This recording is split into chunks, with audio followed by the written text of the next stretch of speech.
Hi, in this video I'll be addressing the problem of blockages in the sump and what to do about them. Although this is filmed on a Hotpoint WF machine, the problem is universal and therefore this video could be used on any number of other machines.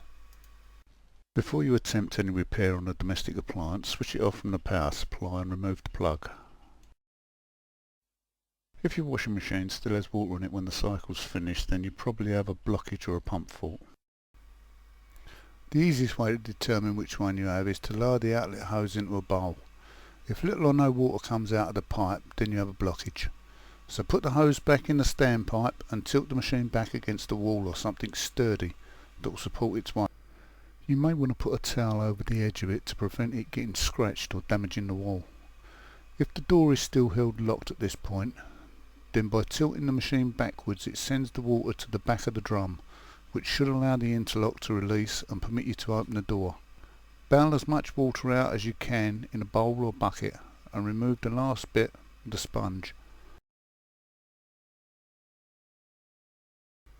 Now close the door and tilt the machine forward. This will send any remaining water in the drum to the front and away from the area you'll be working on. Remove the lower inspection panel by removing the few screws holding it on. Place a bowl under the sump to catch any water that's left in it when you take it off. Undo the Jubilee clip holding the sump onto the container and ease it off. Be careful because you may have some water flow out. How much depends on how well you purged the drum in the first place. As you can see, there's an item of washing that's got wedged between the drum and the container, which eventually ended up over the sump filter and restricted the pump out process. This is not too unusual and accounts for a very large portion of pump out faults.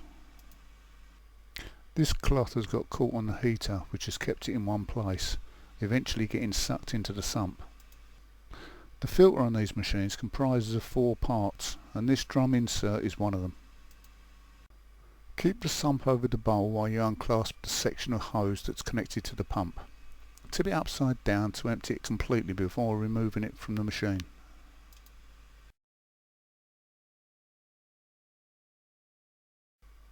On top of the pressure chamber is a small bore air hose and it's held on by this cable tie, which must be cut before the hose can be removed.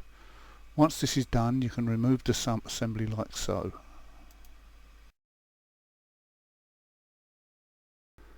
The ping pong ball is another of the filter components and has a particular function. The filter body is the last of the internal filter components, while the rubber sump hose section holds them all together. The filter may look clean, but once removed you can see all the residue that's left behind when the machine pumps out. And it's this residue which clogs the pressure chamber, causing the machine to either overfill or not fill at all. So really at this point it's not a bad idea to clean the chamber. Just undo the Jubilee clip and pull it out. Clean it under running water with an old toothbrush until the water runs clear.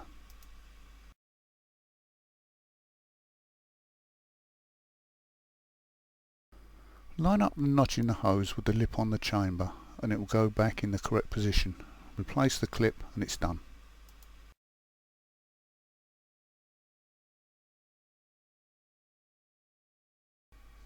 Here we have a new sump and filter system. As you can see, the plastic cage section consists of a drum insert, a filter body and a ball.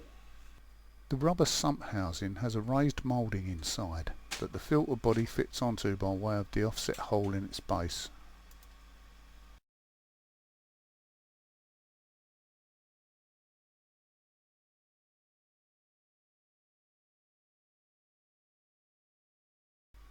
The ball sits inside the filter body, and there are 2 locating points on the side of it that fit into recesses on the drum insert. The ball is intended to stop the powder from being washed into the sump and therefore into the pressure chamber when the machine first fills up. How it works is when the water enters the drum it fills the sump first and this raises the ball to block the large opening in the filter, which in turn prevents powder from entering the sump. However, when the machine pumps out and the sump is empty, the ball does tend to jump about a bit, which makes it rather noisy. So the ball may have been left out of your machine by a previous engineer, or you may wish to leave it out when reassembling. But if you do, there's always the possibility that the pressure chamber will block from soap powder residue. These mouldings on the container are for slots on the insert to fit into.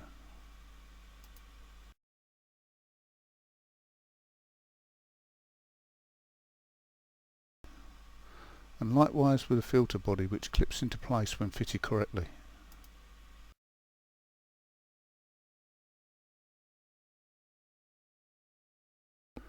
This makes it a single unit that's held together by the rubber sump housing.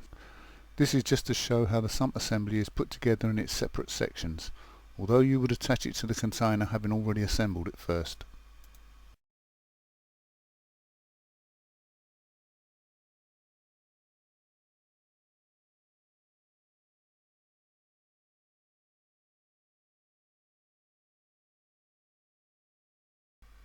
Fit the hose onto the pump and fasten the clip.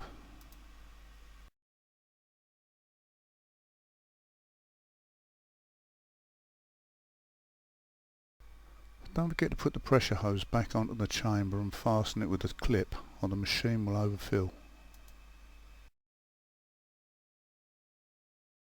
Refit the inspection panel, stand the machine upright, and it's now ready to be water tested. On behalf of Selfix UK, we'd like to thank you for watching this video and hope you found it interesting. Goodbye.